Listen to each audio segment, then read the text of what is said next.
ధర్మస్య సర్వధర్మస్వరూపిణే అవతార వరిష్టాయ రామకృష్ణాయ తే నమః. సత్యం కోసం, మానవాళి కోసం, దేశం కోసం పనిచేసినటువంటి అత్యద్భుతమైనటువంటి మాన్యులు, వందనీయులు, పూజనీయులు అయినటువంటి ఋషి పరంపర మన మూలమైనటువంటి బలం. ఈ మూలమైనటువంటి బలాన్ని పునర్జీవింప చేయడానికి ఎందరో మహానుభావులు ఈ లోకంలో జన్మించారు. ఓ సందర్భంలో కృష్ణ భగవానుడు చెప్పినటువంటి శ్లోకాన్ని మనం ఒక్కసారి స్మరించుకుంటే, యదా యదా హి ధర్మస్య గ్లానిర్భవతి భారత అభ్యుత్థానమధర్మస్య సృజాత్మాన్యం వహామ్యహం అన్నాడు. అంటే తనను తానే సృష్టించుకుంటాడు భగవంతుడు. భారతదేశానికి కష్టం వచ్చినప్పుడు, భారతదేశానికి నష్టం వచ్చినప్పుడు, భారతదేశానికి కన్నీళ్లు వచ్చినప్పుడు, ఆకాశం కింద ఉన్నటువంటి అన్ని దేశాలలో ఇవాళ ఉన్నటువంటి సంస్కృతి సంస్కారాలు వాళ్ళ ప్రాచీనమైనటువంటి సంస్కృతి సంస్కారాలతో ఏమాత్రం సంబంధం లేనటువంటివి.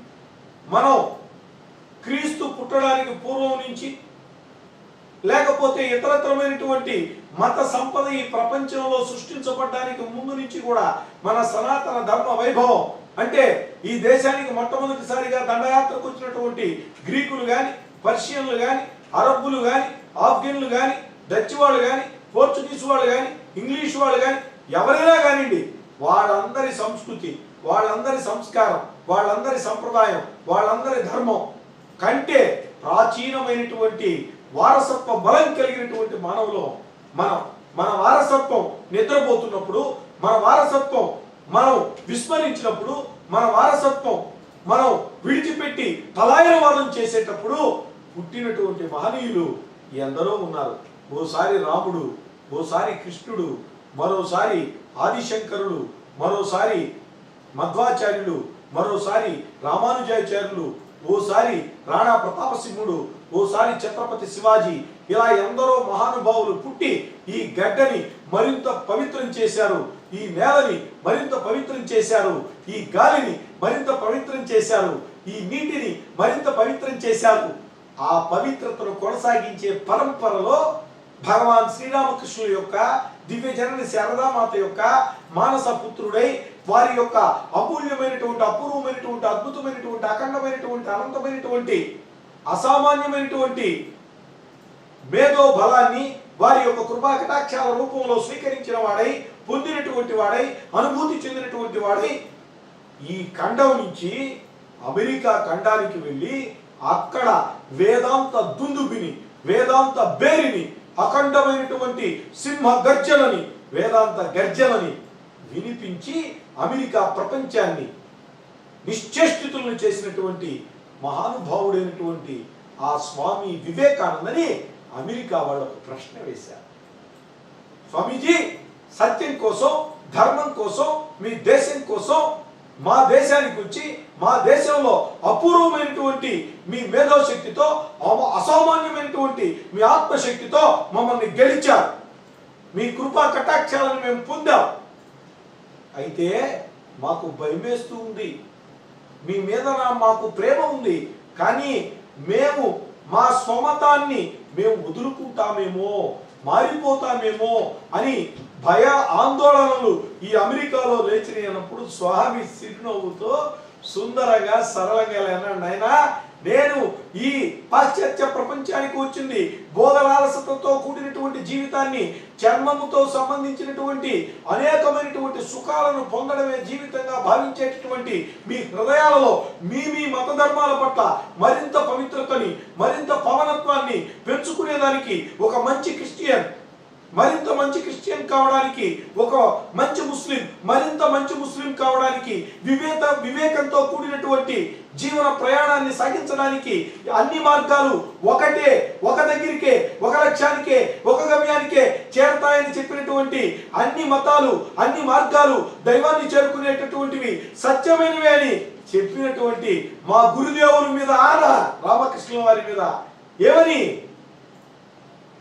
ఎవరైతే వారి వారి మతాలని తూచా తప్పకుండా పాటిస్తున్నారో వారు మరింత వేగంగా, మరింత సరళంగా, మరింత సుందరంగా, మరింత సత్యంగా భగవన్ముఖమై సాగాలి అనేటటువంటిదే నా వాంఛ, అనేటటువంటిదే నా కోరిక, అనేటటువంటిదే నా తృష్ణ. కానీ మతాన్ని మార్చడం, మతంతో వ్యాపారం చేయడం, మత ప్రలోభాలకి గురి చేయడం రామకృష్ణుల వారి బిడ్డలు ఎవరు చేయరండి అని ఆనాడే వాక్కిచ్చినటువంటి ఒక అద్భుతమైనటువంటి మానవతావాది అమెరికన్సే చెప్పినట్టు సత్యానికి, మానవాళికి, ఆయన దేశమైనటువంటి భారతదేశానికి నిరంతరం జీవించి మరణించి జీవించి ఉన్నటువంటి ఆ మహనీయుని యొక్క మార్గం ఈవేళ మనకు అవసరం లేదా? భగవద్గీతలో మనం అనుకుంటూ ఉంటాం, స్వధర్మో నిధనం శ్రేయ పరధర్మో భయావహ. అవునండి, స్వధర్మం గొప్పది, నీ ధర్మం గొప్పది. కొన్ని కోట్ల సంవత్సరాలుగా ఇది నేను చెప్తున్నటువంటి మాట కాదండి, స్వామి వివేకానందుల వారు చెప్పినటువంటి మాటని నేను మీ దివ్య సముఖాలకి అందిస్తున్నాను. ఏమని చెప్పాడు ఆయన? కోట్లాది సంవత్సరాలుగా నీ జాతీయ నౌక కోట్ల మందిని సంసార సాగరం నుంచి నీ ధర్మం, నీ జాతీయత దాటించింది బిడ్డలారా. ఈ రోజు అలా ప్రయాణిస్తున్నటువంటి ఆ యొక్క పడవకి రంధ్రం పడితే ఆ రంధ్రాన్ని పూడ్చుకొని వెళ్ళాలే తప్ప నీకు సంబంధం లేనటువంటి ఆ సముద్రంలో మునిగి నీ ధర్మాన్ని ముంచడానికి ప్రయత్నిస్తావా అని అడిగాడు స్వామి వివేకానంద. తప్పే ఉందండి? వివేకానంద అమెరికాకి వెళ్ళాడు, అమెరికాలో అద్భుతమైనటువంటి వసతి సౌకర్యాలు, అద్భుతమైనటువంటి అమెరికా జీవితం, అద్భుతమైనటువంటి అమెరికా సాహిత్యం, అఖండమైనటువంటి అమెరికన్ నాగరికత, బ్రిటన్ నాగరికత, ఫ్రాన్స్ నాగరికత పట్టి ఊపేస్తున్నాయి ఈ రోజుల్లో కూడా. ఆ రోజుల్లో ఇంకెంత. కానీ వివేకానందుడు ఏమన్నా స్వధర్మాన్ని విడిచిపెట్టాడా? స్వదేశాన్ని విడిచిపెట్టాడా? స్వసత్యాన్ని విడిచిపెట్టాడా? రామకృష్ణుల వారు మనకందరికీ చేసినటువంటి దివ్య బోధ, ఆయన ఒక క్రిస్టియన్గా, ఆయన ఒక ముస్లింగా, ఆయన ఒక జైనుడుగా, ఆయన ఒక బౌద్ధుడుగా, ఆయన ఒక శాక్తేయుడుగా అన్ని ప్రయోగాలని తూచా తప్పకుండా చేసి అన్ని మతాల సారం ఒక్కటే. ఏమిటి మతాల సారం? అన్ని మార్గాలు భగవంతుని చేరుకున్నావే, మరొకటి కాదండి. దాని గురించి మనం ఆలోచించలేదు. ఎన్ని మతాలు ఉన్నాయో అన్ని సత్యమే అని పలికినటువంటి మహానుభావుడైనటువంటి ఆ దివ్య పురుషుని యొక్క జీవిత చరిత్ర మనం చదవాలి కదా. వివేకానంద స్వామి లాంటి గొప్ప ఔన్నత్యమైనటువంటి వ్యక్తిత్వం కలిగినటువంటి మనకి ఆత్మీయుడైనటువంటి స్వామిని తయారు చేసి మనకు అందించినటువంటి భగవాన్ రామకృష్ణుల వారి యొక్క దివ్య చరిత్రని మనం ఎందుకు స్మరించాం? మనకి బీపీ వస్తుంది, ఉప్పు తినవే, షుగర్ వస్తుంది, చక్కెర వేసుకోమే, మరి వయసు వస్తూ ఉంది. మహాత్ములు మహనీయుల యొక్క జీవితాలు మనం చదవమా? మన మార్గాన్ని మనం మార్చుకోవాలనేటటువంటి ఆలోచన లేదా? డబ్బు లేకపోతే వ్యక్తి డబ్బు సంపాదిస్తున్నాడే, పదవి లేకపోతే వ్యక్తి పదవి సంపాదిస్తున్నాడే, జ్ఞానం లేకపోతే వ్యక్తి జ్ఞానం సంపాదిస్తున్నాడే. కానీ జీవితం ఒకటే కదా, పోతే ఇంకోటి రాదు కదా.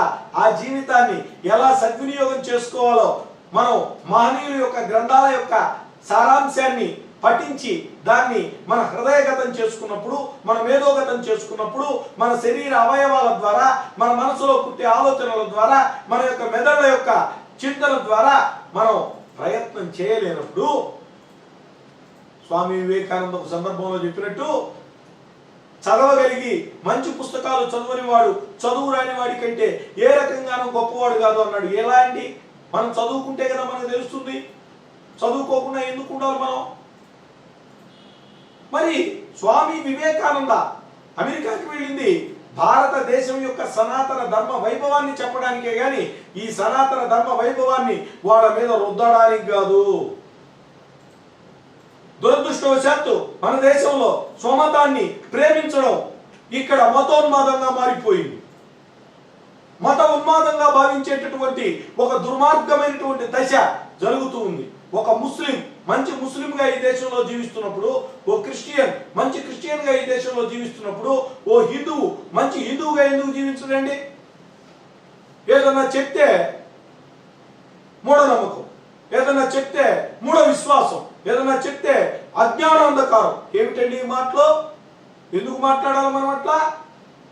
ఒక అమెరికన్ వాళ్ళ మతమైనటువంటి క్రైస్తవాన్ని వాడు నమ్మి ముందుకు పోతున్నప్పుడు, ఎడారుల్లో ఉన్నటువంటి ఇస్లాం మతస్థులు వాళ్ళ మతాన్ని తూచా తప్పకుండా పాటించి ముందుకు పోతున్నప్పుడు, మన మతాన్ని మనం ఎందుకు అవమానించుకోవాలి?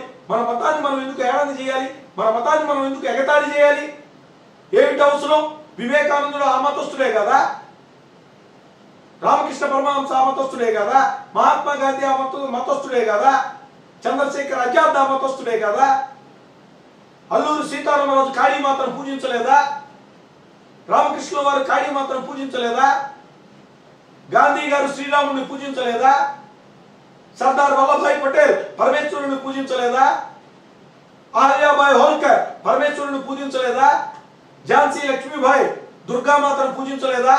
మరి ఈ రోజు అలా పూజ చేసే వాళ్ళని హేళన చేయడం అవసరం ఏముంది? ఎందుకు హేళన చేయాలి? అవసరం ఏమిటి? గణపతి ఉత్సవాలు జరిపినటువంటి మహానుభావుడు, మాన్యుడు, వందనీయుడు, పూజనీయుడు అయినటువంటి లోకమాన్య బాలగంగాధర్ తిలక్ గణపతి ఉత్సవాలు జరపలేదా? అంటే మా అమ్మని నేను ప్రేమించుకుంటానండి, మా నాన్నని నేను ప్రేమించుకుంటానండి, నా భార్యని నేను ప్రేమించుకుంటానండి, నా పిల్లల్ని నేను ప్రేమించుకుంటానండి, వాళ్ళ కోసం కష్టపడతాను, వాళ్ళని బతికించడానికి కష్టపడతాను, వాళ్ళ జీవితాలని సుఖమయం చేయడానికి కష్టపడతాను. మరి పరాయి వాళ్ళని నేను తిట్టేదా? పరాయి వాళ్ళని హేళన చేసేదా? నా భార్యనే నేను అవమానించుకునేదా? లేకపోతే నా బిడ్డనే నేను అవమానించుకునేదా? మా అమ్మనే నేను అవమానించుకునేదా? మా నాన్ననే నేను అవమానించుకునేదా? మరి ఎందుకు అవమానించుకోవాలండి? ఆలోచించండి. వివేకానందుడు ఏ మార్గంలో వెళ్ళి విజయ దుందుబి మోగించాడో, స్వామి రామతీర్థ ఏ మార్గంలో వెళ్ళి విజయ దుందుబి మోగించాడో, స్వామి చిన్మయానంద ఏ మార్గంలో వెళ్ళి విజయ దుందుబి మోగించాడో, ఏ మార్గంలో వెళ్ళి శ్రీరామచంద్రుని యొక్క భక్తితో అఖండమైనటువంటి పేరు ప్రఖ్యాతులు సంపాదించినటువంటి మహాత్మా గాంధీ ఏ మార్గంలో వెళ్ళి ప్రఖ్యాతి చెందాడో, ఏ మార్గంలో నశించిపోయినటువంటి సోమనాథ దేవాలయానికి పునర్జీవింపజేసి ఒక అద్భుతమైనటువంటి మహాకట్టడంగా తయారు చేసి బాబు రాజేంద్ర ప్రసాద్ లాంటి దేశభక్తుడు, సర్దార్ వల్లభాయ్ పటేల్ లాంటి దేశభక్తుల చేత ప్రారంభించబడిందో, అవన్నీ మన సంస్కృతి, అవన్నీ మన సంప్రదాయాలు. ఇక్కడ మనమందరం భారతీయులు. భారతీయులకి ప్రతి భారతీయుడు భారతీయ సంస్కృతిని, భారతీయ సంస్కారాన్ని, భారతీయ సంప్రదాయాన్ని గౌరవించాలి. మా అమ్మని నేను గౌరవించకపోతే ఎవరు గౌరవిస్తారండి? మరి ఇటువంటి అద్భుతమైనటువంటి అనేక విషయాలని మన ఆర్యభట్టు గొప్ప శాస్త్రవేత్త కదా, సుశ్రుతుడు గొప్ప శాస్త్రవేత్త కదా, హిందువు కదా, చరకుడు గొప్ప శాస్త్రవేత్త కదా, ఆయన హిందువు కదా. మరి వీళ్ళందరూ ఎవరు? సర్ సివి రామన్ హిందువు కదా, ఆయన దేవాలయానికి ఎప్పుడు వెళ్ళలేదా? సర్వేపల్లి రాధాకృష్ణన్ ప్రపంచంలోనే అతి గొప్ప తత్వవేత్త, ఆయన ఎప్పుడు దేవాలయానికి పోలేదా? ఆయన ఏమన్నా దేవాలయాన్ని హేళన చేశాడా? దేవాలయానికి వెళ్ళే వాళ్ళని హేళన చేశాడా? వాటిని మూఢనమ్మకాలను మాట్లాడా? లేదు కదా. మరి ఏ జాతిరిచి శ్రేష్ఠ తత్తదేవేతర జనా సయత్ ప్రమాణం కురితే లోకస్తదను వర్తతే. మానవులైనటువంటి మనమందరం వాళ్ళు నడిచి వెళ్ళి విజయాలు సాధించినటువంటి ఆ మార్గాల్లో మనం నడవాలి. నడవాలంటే వాళ్ళ జీవితాలు అధ్యయనం చేయాలి, ఆ తర్వాత మాట్లాడాలండి. ఏ మతం గురించైనా, ఏ వ్యక్తి గురించైనా, ఏ వ్యవస్థ గురించైనా నువ్వు ముందు మాట్లాడాలి. సంస్కృతం నేర్చుకోవాలి, తెలుగు నేర్చుకోవాలి, ఎందుకంటే హిందీ నేర్చుకోవాలి, వాటిల్లో ఉన్నటువంటి మూల గ్రంథాలను అధ్యయనం చేయాలి. ఆ తర్వాత నువ్వు భాగవతం గురించి మాట్లాడు, రామాయణం గురించి మాట్లాడు, పాండురంగ మహత్యం గురించి మాట్లాడు, మను చరిత్ర గురించి మాట్లాడు, రఘువంశం గురించి మాట్లాడు, కుమార సంభవం గురించి మాట్లాడు, మాళవికాగ్నిమిత్రం గురించి మాట్లాడు, అభిజ్ఞాన శాకుంతలం గురించి మాట్లాడు, ఉపనిషత్తులు ఈశావాసోపనిషత్తుని, బృహదారణ్యోపనిషత్తుని, మండుకోపనిషత్తుని, ముండకోపనిషత్తుని, కఠోపనిషత్తుని, తైత్తిరీయోపనిషత్తుని వాటిని అధ్యయనం చేసామని మాట్లాడండి. ఏమీ అధ్యయనం చేయకుండా ఎవరో ఏదో రాసినటువంటి విషయాలను పట్టుకొని ఈ దేశంలో పుట్టి ఈ దేశంలోనే జీవిస్తున్నటువంటి హిందూ మతాన్ని హేళన చేయడం, అవహేళన చేయడం, ఎగతాళి చేయడం, ఇది భారతీయులైనటువంటి మనకి సంస్కారమా? ఆలోచించండి. పెద్దలు ఏ మార్గంలో అయితే ముందుకు వెళ్ళారో ఆ మార్గంలో వెళదాం. వివేకానందుడు చెప్పినట్టు వెళుతున్నటువంటి నౌకలో రంధ్రం పడ్డప్పుడు రంధ్రాన్ని పూడ్చుకొని మనం ఒడ్డు చేరాలే గాని సముద్రంలో దూకి ఇంకెక్కడో పడవ ఉందని చెప్పి ఆ వైపుకు ప్రయాణం చేస్తే మధ్యలోనే మునిగి ప్రాణాలు వదలాల్సి వస్తుంది. ఒకవేళ ఆ పడవని చేరుకున్న ఆ పడవ మన జాతీయ భావాలతో కూడినటువంటిది కాదు. వివేకానందుడు చెప్పిన విషయాన్ని మరొకసారి కూడా చెప్తున్నాను.